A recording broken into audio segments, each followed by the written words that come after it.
บายดีพบกับลาตี้คือเก่าคือเดิมพบเก่านี่ลาตี้ในมาหล่อหางสังเทียง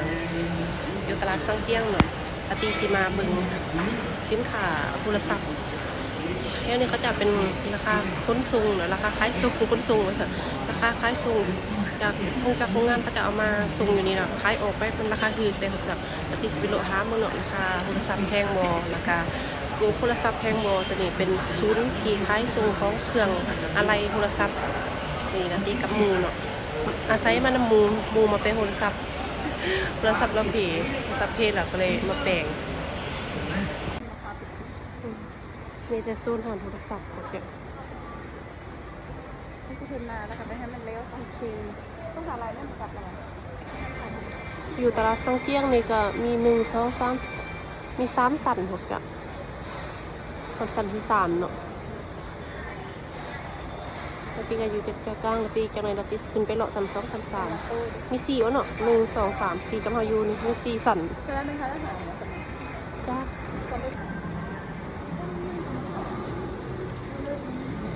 เป็นมือหนึ่งหรือมือสองมันมีมือหนึ่งกับมีไอโฟนคันมือสองไอโฟน11 64 กิก4 ล้านคัน128 กิก4 ล้าน5มือสองเนี่ยคันมือหนึ่งแม่นั่น6 ล้าน6 ล้าน5ไอโฟน11เนาะโดยอันนี้13เดี๋ยวเท่าไหร่เดี๋ยวนี้13มือหนึ่งค่ะละแม่น11 ล้าน5 แสนโอ้ลูกเห็นบ้านเนาะมือสองมันเป็นล้าน5ก็ซื้อไปเลย10 ปลายล้านลงไว้ขอบใจแล้วครับมึงพาไปโทรศัพท์แล้วครับขอบใจเราแล้วพี่เขาไปลุกบึงเขาจะขายแพงหมดแล้วนี่เป็นโทรศัพท์ว่าเป็นหางขายซุงเดี๋ยวนี้มีแต่หัวขายโทรศัพท์กันเดี๋ยวนี้มีแต่หางขายโทรศัพท์หางแปลงโทรศัพท์ปกติก็อยู่สั่นหนึ่งของตลาดสังเกียงแล้วนี่ก็เป็นโซนโทรศัพท์เป็นทางจะ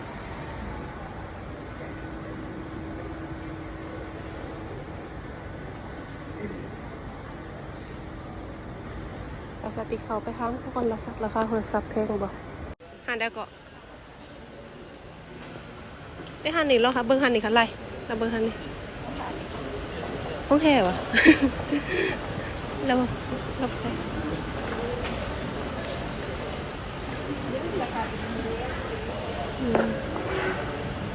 ตามราคาไอโฟน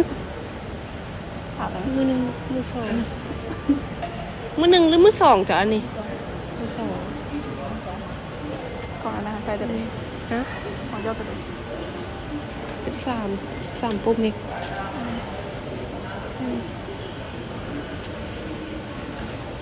ราคาเขาล้าน5 แสนราคาเท่าไหร่13โดย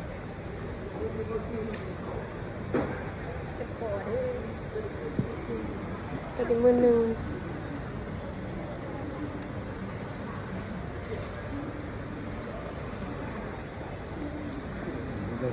13โปรเมตรเท่าไหร่โอ้ราคาอยู่นี่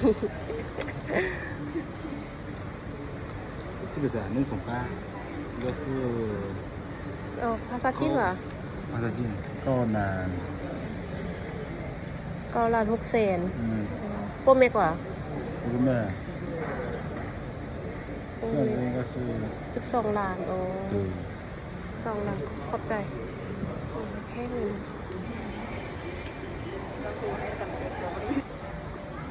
ต้องจากขี่ไปโหลดเบนโทรศัพท์มาจากข้างหน้าก็นี่หลากหลายเราไปเบิ้งสนั่นคือมาขายคัดขึ้นเครื่องเลยเป็นเราไปต้องถามเขาไปเช็คกันปกติสิห้ามตู้ซักผ้ากันยังไงตู้ซักผ้าอันนี้ราคาเท่าไหร่เอาตัวเดียวดูตัวเดียวเท่าไหร่เอาตัวเดียวเอา5,200จักกิโล10 โลอ๋ออันนี้เด็กคือกันตัวเดียว5,500มันคือกันวะมันคือกัน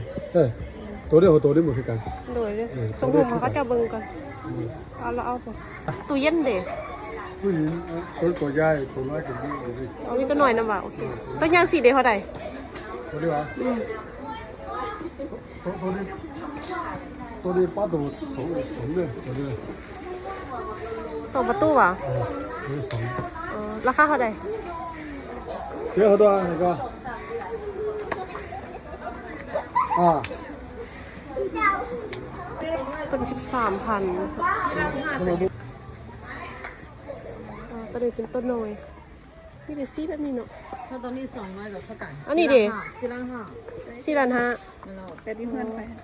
เคยอยู่เฮือนจังหวัดซาดีบ่ มันก็อยากไป ซาดีป่ะ แต่ตัวนี้กับราคามันเท่ากันตัวนี้200 อ๋อ ผู้ดีไซน์นั่นแหละก็คนพอน้อย คุณเด้อ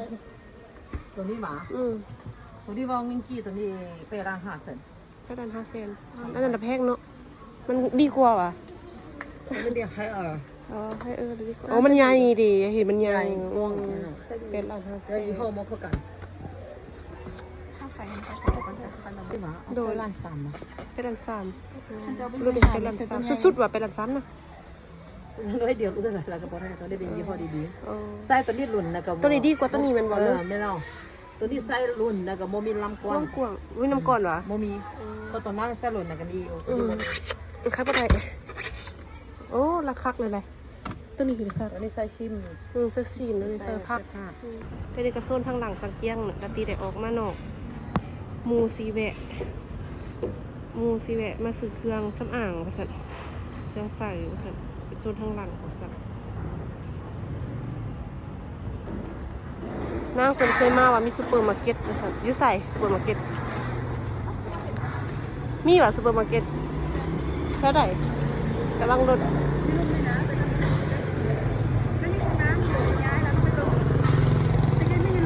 แม่นว่ะนางอยากไปซูเปอร์มาร์เก็ตแล้วไปซื้อเครื่องว่าซั่นโอเคมีใต้ดินก็มีซูเปอร์มาร์เก็ตจ้ะตัวนี้ก็เป็นทางขึ้นห้องรถปกติก็เคยมาจักเทื่อมีแต่ห้อง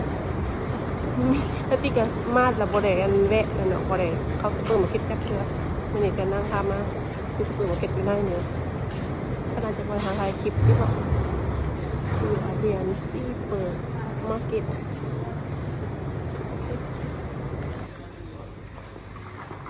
ส่วนทางครับนั่งไว้ไว้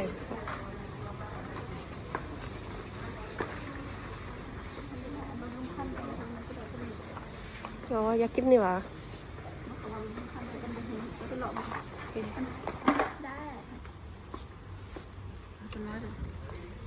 ได้ก็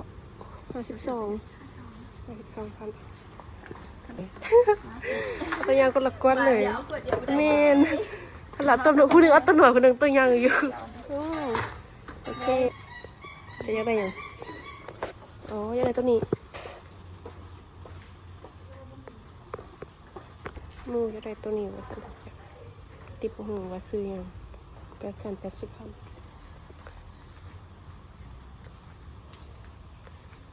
จะเอาอะไรเอาสุดนอนวะจะลงเครื่องแบบนี้เนี่ยคือซูเปอร์มาร์เก็ตทันยังเดี๋ยวจะหน่อยหัวติ๊บโอ้โห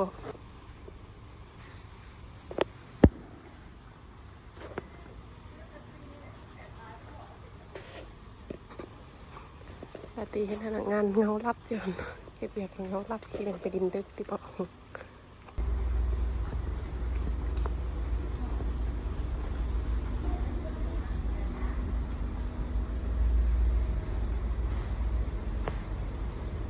ของเล่าเก่าพันกีบไหนยังเด้อะไรสัก5,000เซ่พอแล้วไม่แซ่บเคยกินอยู่นุ่มๆไม่น้ำมันเลยนึงเคยกินอยู่แซ่บอยู่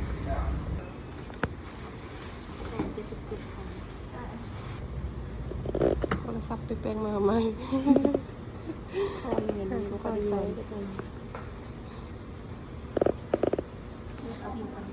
วันเล็กสั่นจับเลย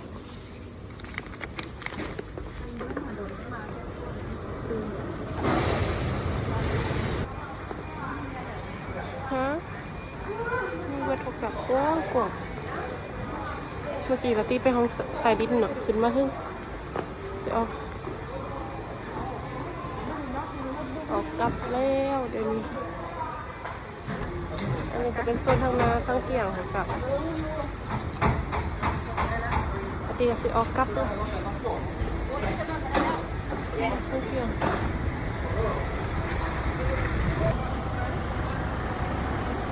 เดี๋ยวมาเก็บสังเกียง